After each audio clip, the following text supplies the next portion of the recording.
everybody, Ben here from the Bonehead podcast, and we got some posts this week. We got a copy of the Dwarf Team from Fanath. So it's available in pre-order on the website, and the Kickstarter is shipping now, so I thought we'd have a look at it. Okay, so let's open the box and see what's inside. We've got the Dwarf Team. They come in a very lovely box, and you can see the detail of the players on the back. It covers what's going on. We've got the full team, and we've gone with the resin version. Normally, I'm a metal kind of guy. Metal that's real, but this time I accidentally bought the resin, but I don't think that's a bad thing at all. So let's open the box. Here we go. Tight sleeve, and full disclosure, I have opened this and washed them already because they did feel a little bit greasy when I had a quick look inside. Reasonably well packaged, not individually, but does have solid foam on both sides. So let's have a look at some of the models. Now, the best way to see the individual sculpts is to have a look at the Kickstarter page, which I will link below in the video. But let's have a look at some of the items that come in the pack. So first things first, you get these little numbers that are to go on bases.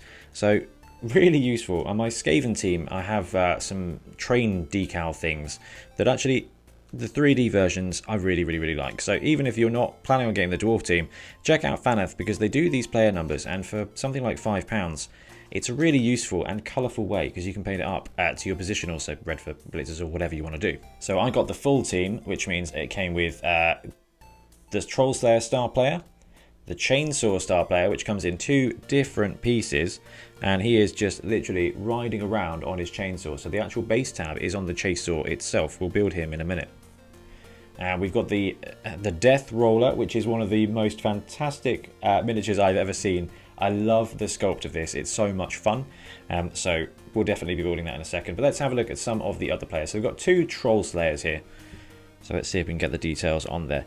Now, resin, when it comes, it looks a little soft. It is solid, and I'm pretty sure that when it's primed, you'll see all the little details. So you can see the light. It doesn't look like there's a lot of muscle mass there, but there is. And some of the details look a little soft is probably the best way to describe. But I think with a good priming, it won't be a problem at all. So 2 cool Troll Slayer miniatures there. So we've got these guys who are the runners. They are not as armoured as the rest of them. And like I said, the best way to see the sculpts is to look at the Kickstarter page for them. But as you can see, there's plenty of detail. It is resin, and the casting is not perfect, so you can see a little bit of pitting there from this cast. But generally speaking, the casting quality of this is really good, and the resin itself isn't particularly hard to work with.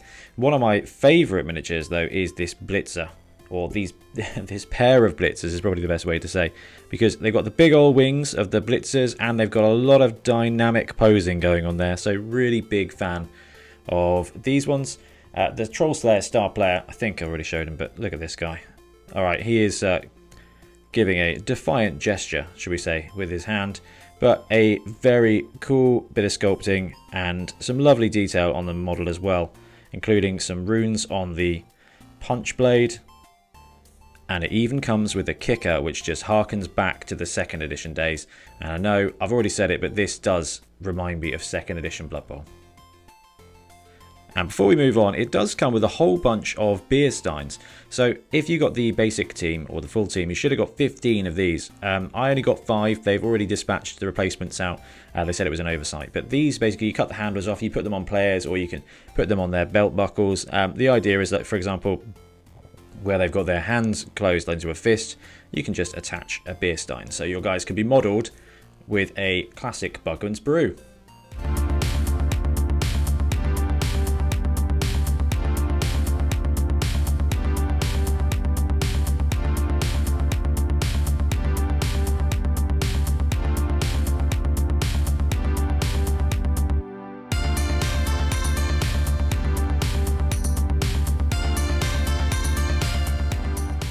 So the box team comes with these bases, which are slightly thinner than the Games Workshop ones. So I've swapped mine with some spare Blood Bowl bases from actual Games Workshop. They've got the holes in the front. I always cover them up, but I just like a bit of uniformity when it comes to bases.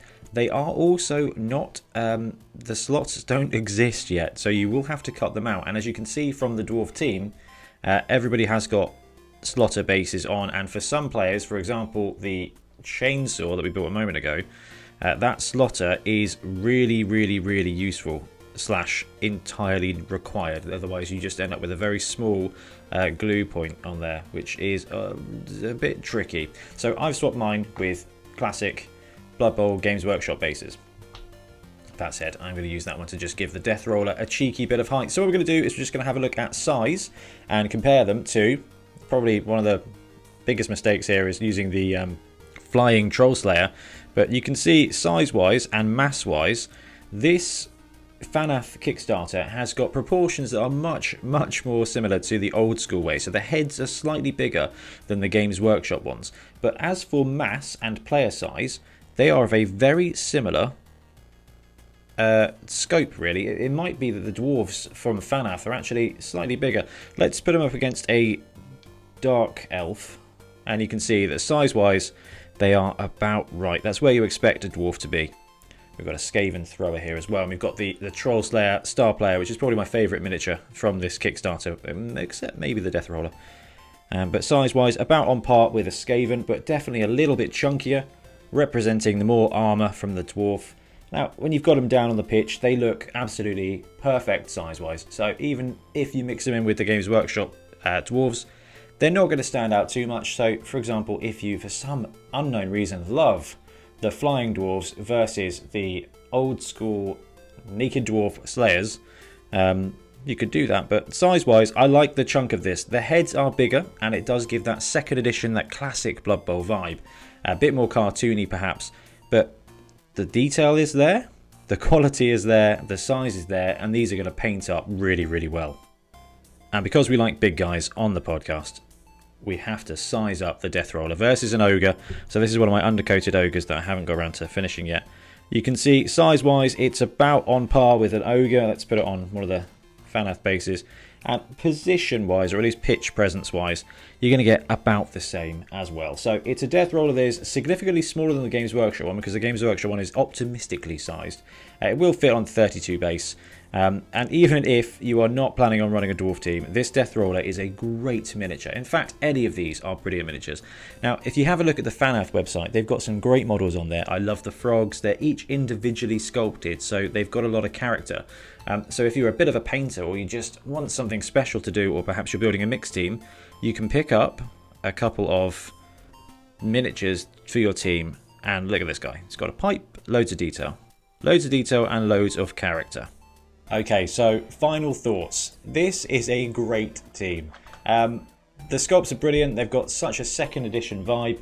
The Star Player is really fun. The roller is amazing. I absolutely love this miniature. This is going to be really fun to paint, and I'm just excited for the whole team, which is really nice. Now, the Games Workshop Dwarf team is really good, and it's a very good price. You get a whole team, with the exception of the Death Roller, for £25 or whatever the Games Workshop price is these days. But if you're after something different, if you really want that second edition vibe, for a very reasonable price, you can get this team from Fanath. It's available for pre-order now. Let's have a look at the website real quick and just check out the prices. Okay, so we're at the Fanath website here now, and this stuff is available for pre-order.